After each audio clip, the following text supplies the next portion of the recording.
Hey, I'm here a little bit early tonight. We have a dead stop time tonight of 7:30 because the the interview that I recorded earlier with Team Armadillo is going to automatically pop up again around 7:30. So I want to get through the writers meeting portion of this before then. So I'll be on a little bit early tonight. Any questions that anybody's got here in the next 5 minutes they want to pop up as the room populates, I'll be glad to answer. But other than that, I just want to be ready to rock and roll at 7 o'clock because we got a lot to get through and only about 30 minutes to get through it all in. I highly recommend, if you haven't seen it already, that you go back and look at the interview that I did with Team Armadillo a few hours ago. Again, it'll be the second part of this tonight. It should pop up automatically. If it doesn't, the uh, the video's already up on the Facebook page, so even if it doesn't start automatically, you can click on it and watch it yourself. Those guys are super good guys, have the perfect attitude about the tour. They showed their preparation, and what's been remarkable about the four people that I've met that have come through so far is that the first two guys, Team Sawzall, of course, had a disaster, but completely stand up guys about it. Stood up, said this was our fault. We accept responsibility for this. They were really worried it was going to make the tour look bad somehow. We talked about that a little bit, but to the degree that those guys were willing to accept responsibility for the series of steps that led up to their mishap, I find that remarkable just because it's uncommon. Normally people want to point the finger and say, well, this wasn't my fault. That's not just a motorcycle world. That's part of the human condition. And then the remarkable thing about Armadillo was the degree to which they changed their mind about how this whole thing worked as their preparation evolved for the tour. They said they tried to always watch PBR Monday. They went into the forums and they read as much as they could. It's obvious to me that they'd been through that website with a magnifying glass. They knew everything.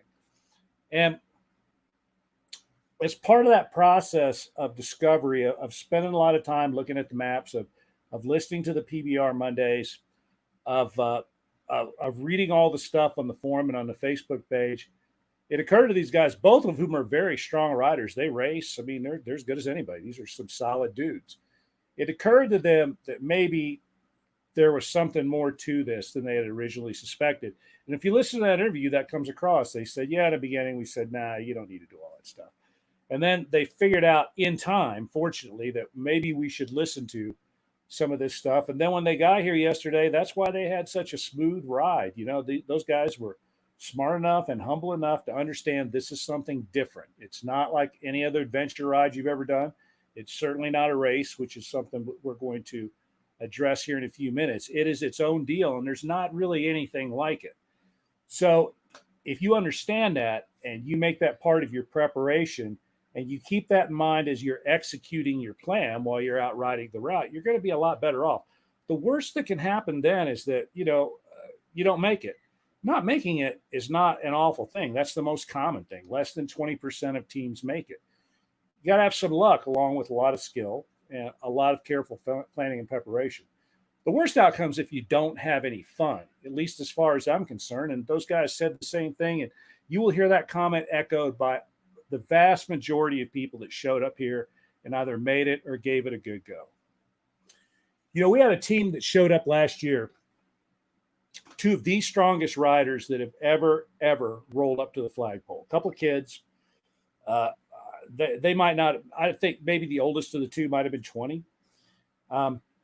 Super, super talented riders. I mean, these guys compete in all these national enduros, and I'm reading about them all the time. They're a couple of studs. They can really ride a motorcycle. And they showed up on day one, and they had the same attitude. That they brought that racer mentality with them. How hard can it be? And they as much as admitted it. These guys did day one, the 2-person route with the challenge section. I think they were sitting outside the RV at 5 o'clock drinking PBRs with me. So they must have both been over 21. Anyway, but they figured it out the first day. Their eyes were this big when they got here, and they said, how many more days are there like that? And I said, well, 9. Every day's got something for you. And they underwent this just remarkable transformation, which is uncommon for people of any age or level of wisdom and maturity, but in a couple of 20-year-old guys, this is remarkable. They slowed way down. They learned to discipline their throttle hand. They understood that we might be able to do this, but our bikes and our equipment will never make it. And the chances for a mishap go way up. We got to get to Sundance to finish. Those guys rode the most disciplined 9 days after day one I have ever seen in my life. And here's the thing that impressed me about them. They didn't even call for a shuttle until the last day because they weren't sure, as strong as these guys are, and they are in the top 10% of people that have ever shown up here. Just absolutely incredible talent. They weren't sure until the last day they were going to make it. And they understood it's not, race credentials don't have anything to do with this. You're standing in the ISDE or something like that. It's got nothing to do with the Tour of Idaho. This is a completely different animal. And there's a lot of things besides rider skill to go into this. In fact, my estimate's rider skills maybe 50% of it. The rest of it's how well can you navigate? How well can you deal with adversity when things go wrong? Because all that stuff comes up. You're going to be lost. You're going to be way tired. There's not a pit every 50 miles. There's not an ambulance in every corner. This is a completely different beast. And folks like Armadillo that figured that out in their planning, and folks like this team, this uber talented team last year, these two young kids, if they figured it out on day one, they figured it out as they went along. And I got to give lots of props to people like that, because when you are in the middle of something and you are bright enough to understand that, whoops, maybe I didn't completely wrap my mind around this, that's the highest compliment I can pay to anybody, because it's an uncommon characteristic of people. Most people stubbornly cling to their pre-existing beliefs, and the Tour of Idaho is the perfect model for that. We see it every year. People show up, they get clocked because they were competitive and they thought this was some kind of a race. And, I was faster than these guys to the flagpole. It took me less time. That stuff is nonsense. The trail can be different 2 or 3 hours after somebody else has ridden it. This isn't a controlled course. Temperature goes up. It rains. There's all kinds of things that go into this that can make it a completely different beast. So drop that racer horse shit right now. If you still have that by the time you show up at the flagpole, you might as well keep going, because I don't want to know you. This is something that's completely different. You want to go race? They're all over the country. Here, what we're trying to do is provide you with an adventure of a lifetime that's a ton of fun. Big smile on your face. That's what we're going for. So let me get through the racer meeting part of this night. I see that this is well attended. Go ahead and let Streamline know who you are. Follow the directions there if you want to ask questions, so I know who's asking the question.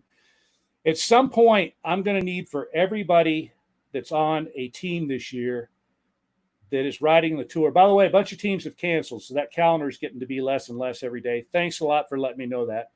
But if you intend to ride the Tour of Idaho 2020, at some point I need for you to indicate to me that you've watched this video. If you didn't see it live, you at least sat down and watched it. And the place to indicate that is in the forum in the team declaration thread. You could just say something like, yep, we're still planning on going, and we watched the video. So I've got just a few sort of housekeeping things I want to go through. Then I'll get into the riders meeting part of it. First of all, I continue to be delighted at the participation in the forum. I noticed that people are asking questions there and getting really good answers. Thank you once again for doing that. If your post doesn't get moderated up on the Facebook page, it's because it would have a better place over on the forum. That's where I want all that stuff to go. Again, the Facebook page is for me to communicate directly with you, which is what Facebook's pretty good for, about things that are of immediate interest to the Tour of Idaho, especially this time of year where there's a lot going on. I want to keep that page as clean as possible. I posted a little video the other day about the end of D1. We talked about that. The video's been up since earlier today. I also talked about it in the interview with Team Armadillo. They got a little lost at the end of D1. It's really easy to have happen. Watch that video. You really have to watch at waypoint 1DX, 19, and 20. There's 2 waypoints really close together there. The reason for that is there's a left turn followed immediately by a right turn. They missed the right turn. They got lost a little bit. The trails parallel each other, and all I dinged them was a supplemental challenge point for that. So very minor navigation error, but you should all be aware of that and try not to do the same thing. Again, I made a video. I'm not going to bother to put it up in the forum or anything like that, because most of the people don't bother to read the stuff that I spent a lot of time putting up anyway. So since this is a riders meeting, everybody should be getting this information right now. Watch 1DX, 19, and 20, 2 waypoints that are very close together on the final reroute into Pocatello, where all teams now have to follow the solo route due to the fire. Another thing that I'm going to start doing, I started it just this afternoon, and this is me, getting old. Senility is a terrible thing. I should have thought about this a long time ago. I started a thread for each team on the Facebook page, and right now the only one up is Armadillo. So a day or so before your team goes out, if you look on the Facebook page, you're going to see a post there that says something like, "This is Team So-and-so's thread." The one today said Team Armadillo. That's your thread. That way, if you upload your selfies to that thread, I don't have to moderate them up. They just automatically go up because you're doing a reply to a pre-existing thread. So you can keep that. You'll upload your selfies all throughout the tour to that thread. The nice thing about that is I don't have to moderate the posts, so they go up faster. And the other thing about that is you sort of own that thread. It's all yours. You can write anything in there you want. People that want to check on the progress of various teams know exactly where to go. All of this team's posts are in this particular thread. I don't know why I didn't think of that a long time ago. I apologize, because in retrospect, it seems like an obvious thing to do, but what can I say? My thinking is sometimes way too linear. What else? I put up a little video the other day about masks and COVID. Please bring a mask with you. Almost all these little places along the tour want you to have a mask. Not all of them, but any restaurant that you go into, the coffee shops, all the places I sent you for supplementals are probably going to want you to have a mask. Any of the major grocery stores around here, it's mandatory masks. They're going to want you to wear them. In some places, they'll hand you one if you don't have one, but in some places, they'll just say you got to go find one on your own. Idaho doesn't have a statewide mandatory order yet, but we may be a week or so away from that, even in Idaho. So please make sure you bring a mask. And look, I don't care how you feel about the mask. I get people that are on all sides of this issue. You are a guest here. You are very specifically representing this community. Please wear the mask and don't give anybody a bad time about it. Let's see what else. I guess that's about it. I may have some more things that I can talk about in the next day or so. I'm going to do these briefings daily, just updates and stuff, and I may have a few more things to talk about. So let's get right into the writers' meeting. I gave serious consideration the other day to penalizing teams that don't get gone by 4:30 a challenge point. I don't think I'm going to do that. I'm still pondering it, but right now I'm leaning to.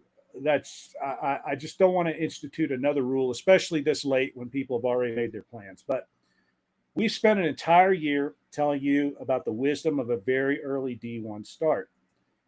I don't think anybody disagrees. Certainly nobody that's ever finished the tour disagrees with that. It's really good for a bunch of reasons. First of all, you get to spend a lot of time riding when the temperature is not 99 degrees like it was today. I'm glad those guys were out yesterday instead of today, because it was 99 degrees when I came in 15 minutes ago. So you get to spend a lot of time riding when it's cool, especially all that kind of steep, hard stuff in the beginning. You're cool. Your bike's cooler.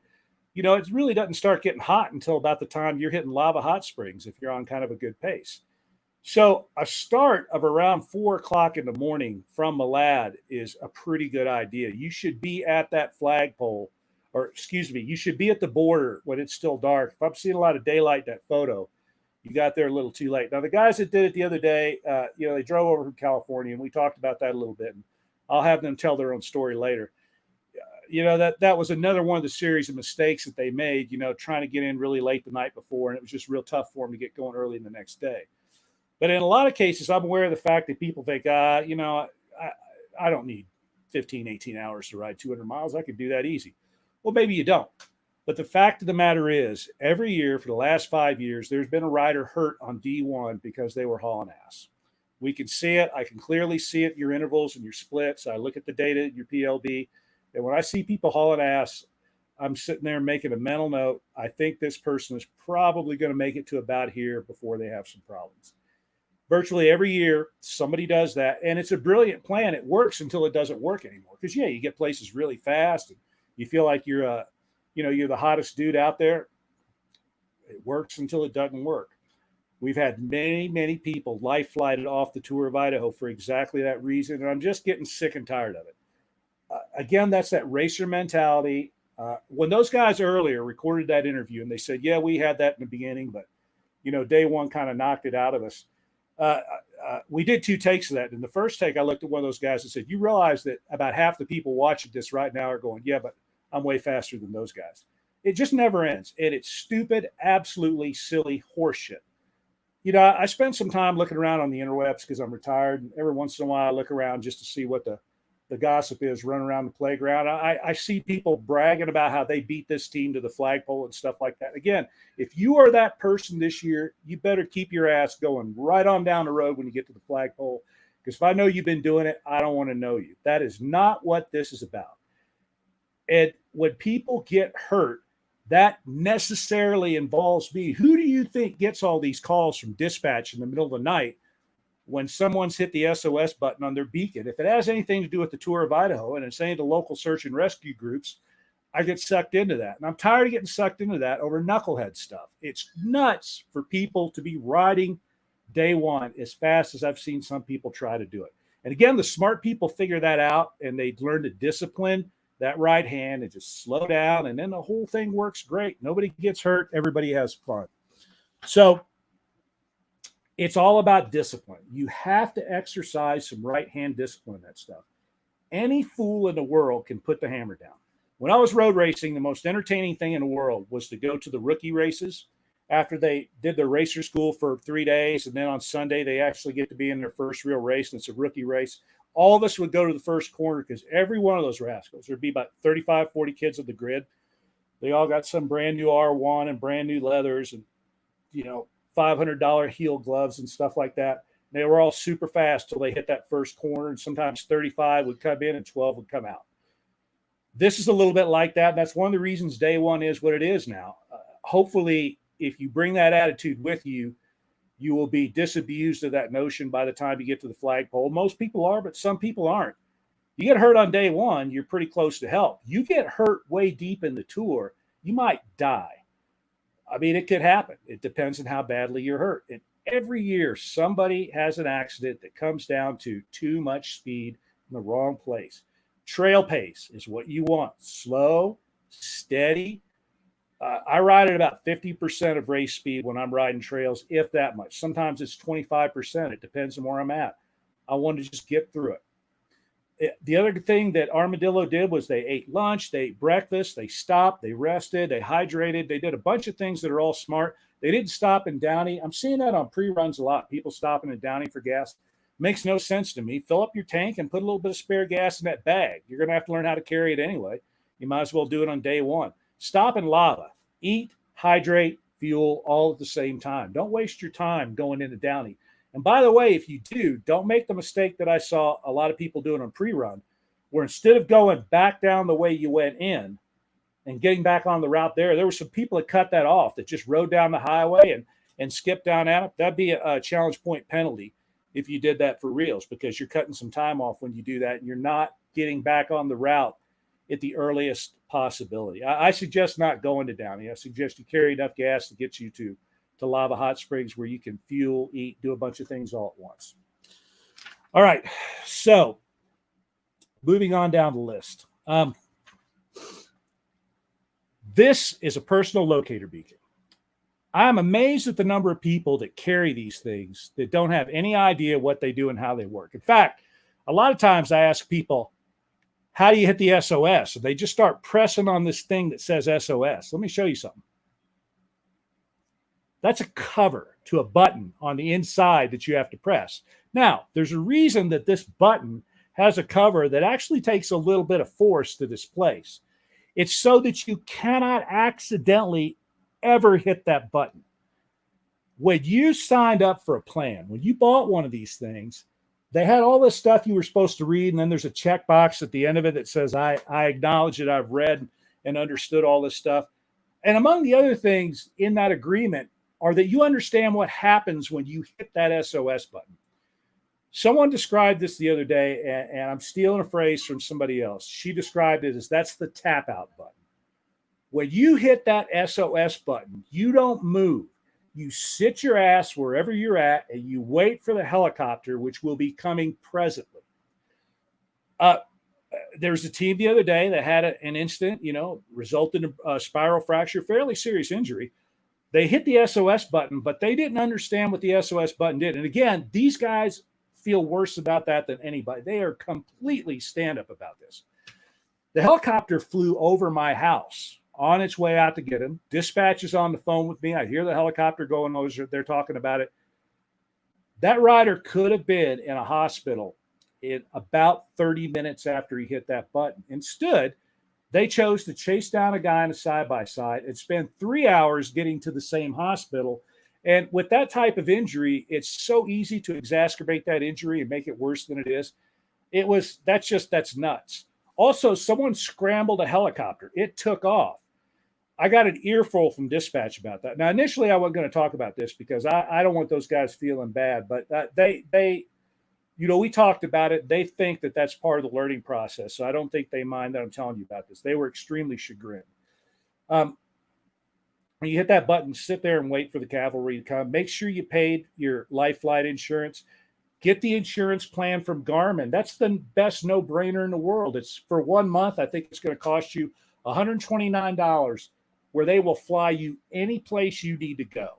A helicopter ride is $40,000 in some circumstances. Hell, even an ambulance ride out of some of these places might cost you 10 grand. So get the insurance. If your injury is not serious, you can send text messages in these things. Send a text message to me. Send a text message to your loved ones, anybody you want, your shuttle driver. I don't care who you contact. Certainly all of you are welcome to contact me, which is why I give you that number. And I'll talk you through it. I'll say, this is probably what you should do. And I don't mind getting those calls even in the middle of the night. That's why I gave you that number.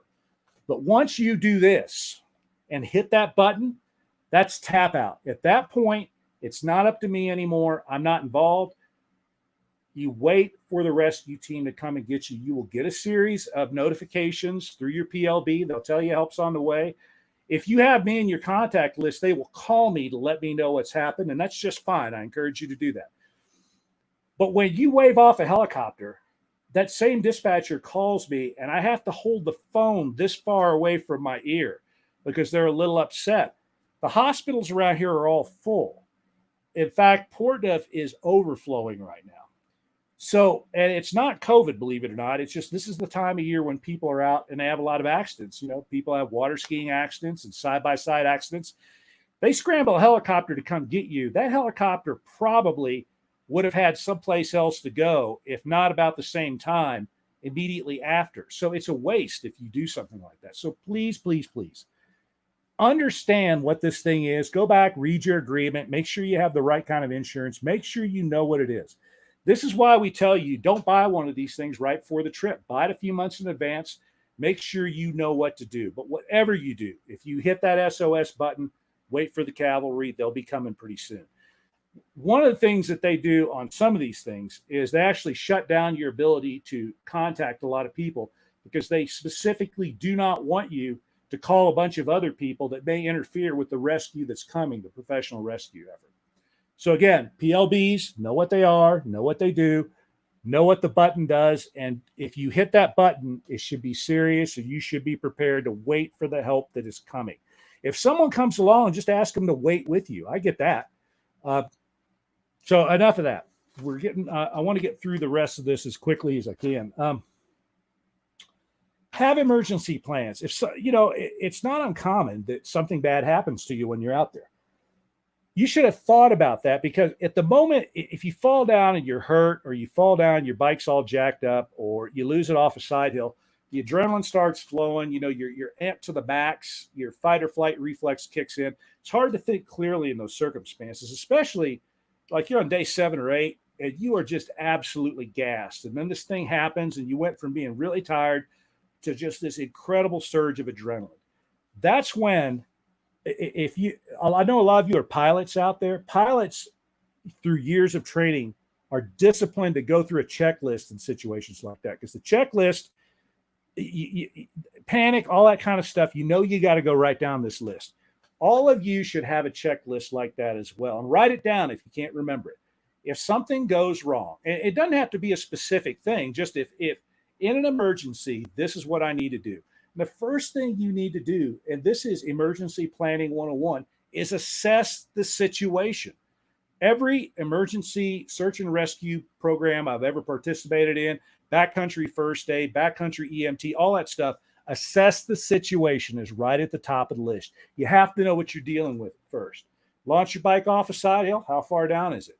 Do I have enough of my rescue kit to get it? Where's the anchor going to be? Just think through all that stuff before you start to act. If you get hurt, assess how bad the injury is first. If there's a bone sticking out, then you need to hit that button pretty quick and just wait for help to arrive. Get out your first aid kit, do what you can do. Oh, by the way, this should be attached to you, not attached to your motorcycle somewhere. Attach it to you. If you have an Arsenal vest, there's a great place for it. Also, make sure your phone, we recommend you don't keep your phone out somewhere, but it should be on your body so that if you have to text people, it's a lot easier to text through the phone than it is to text through one of these things, even the full size unit. Have a bailout plan. If something goes wrong, if you decide, this isn't for me, I'm not having fun, fire cropped up and I don't want to deal with getting around it, the weather turned bad, know in advance how you're going to deal with that. Have a plan to get back to your car. Have a plan to contact your shuttle driver if you have one to come and get you. Part of your plan can be call me and get advice. But all of those are a plan that you have thought about in advance. So that when it gets there, again, you just go down the checklist. Well, I can't make it. Okay. We got a shuttle driver. We could just tell them to meet us here. Think about that as you go along too, because that plan might have to evolve from day to day. Same thing goes if you're not a soloist, you're traveling with other people. You should have a well-defined plan about what to do if somebody drops out. That shouldn't be something that you're on an ad hoc basis, you're improvising a new plan. You should have thought about that. If this person drops out here, how are we going to handle that? What's going to go on? Am I going to go on alone, or are we going to go on as a duo, or are we all going to bag it? Those are decisions you need to make in advance. And as much as anything, that's for making sure everybody's still a friend when this is over. You want to make sure that, in group dynamics like that, you were all friends when you came out here. It would be really good if you were friends when it was done, no matter how it ended. And articulating a clear plan of action in those conditions is extremely important. All right. Don't ride closed trails. Somebody already did that this year, and I'm beside myself. We had a team this year that 3 days after I closed registration in June said, oh, no, we really want to do this. And I just said, look, the reason that I don't allow late registrations is there is no way in 6 weeks you can absorb what people have been working for the better part of a year on in most cases. You just need to wait, observe, and next year you'll have a much better chance of being able to succeed. Well, this team took 2 or 3 days to do day one, which I kind of expected, but in doing so, they also rode a trail that I explicitly listed as a trail that you should not ride, that gets me in a lot of trouble. Whenever you ride to the top of Oxford Peak, which this team did, which I specifically asked people not to do, where that flag is up there is a well-visited place. The Forest Service looks at it from airplanes and stuff all the time. And if there's a motorcycle up there, I get blamed for that. I get a call about that. It's the same if you ride into an active fire zone.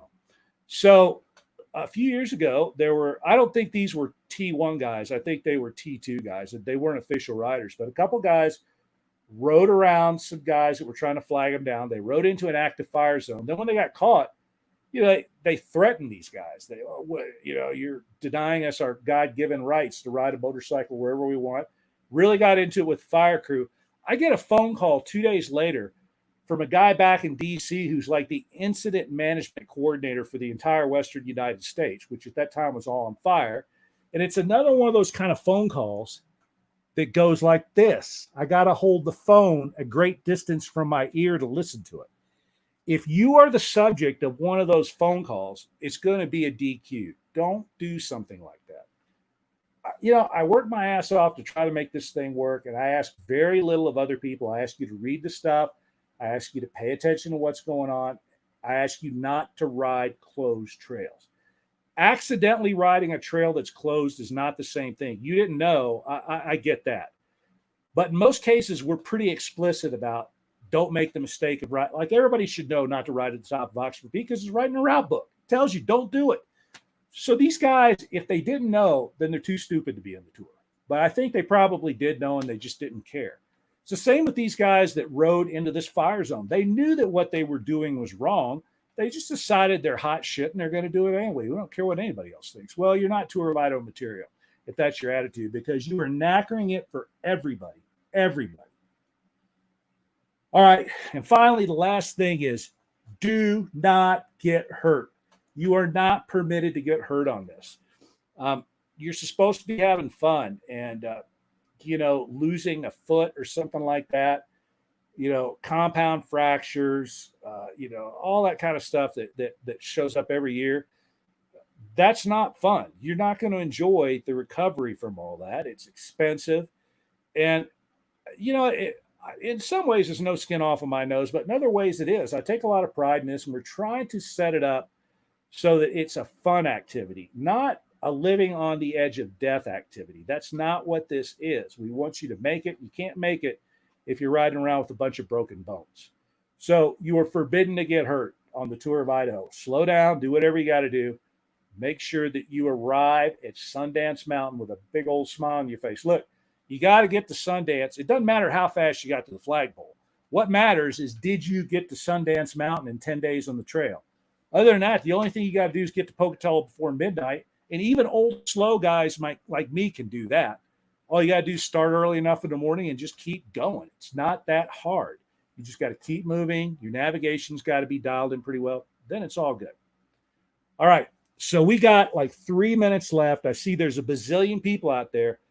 Does anybody have any questions? And if you want to indicate right now that you're a team and you're watching this and you saw it, I still would like for you to do it in the forum, but you can say, saw it right here, and tell me your team name. If you have any questions about anything, now's a good time to ask. At 7:30, I'm going to sign off. And again, I highly recommend that if you did not see the Team Armadillo interview, you watch it. The PBR Mondays from here on out, while the tour is going on, I may occasionally have guests that are not part of the current tour. We may get more manufacturers, some people like that. I may have some alumni.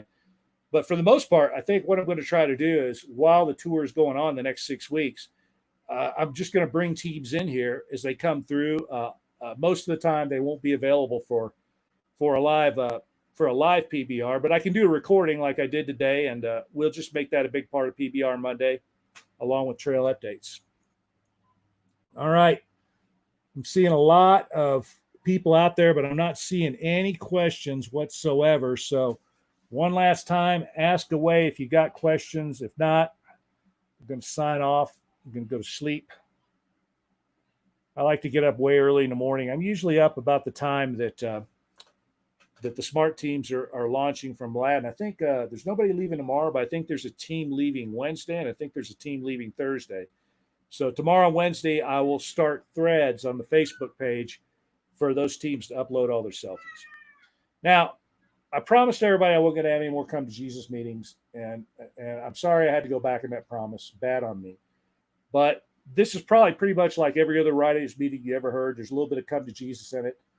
And I know that most of you actually have taken this to heart and are probably going to go out and do the right things. But I don't want to see anybody get killed.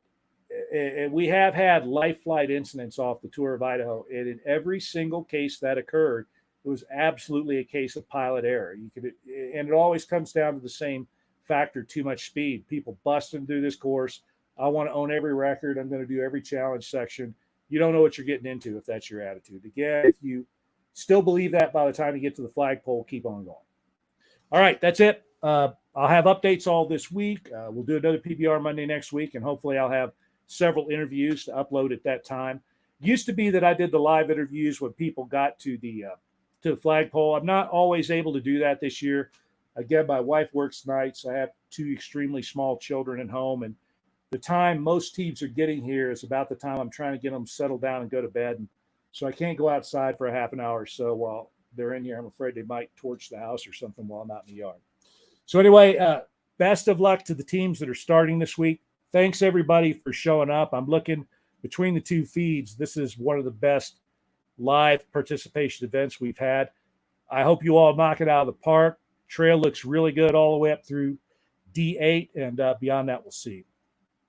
Go back and look at the videos, and I'll talk to all of you later. Be seeing you.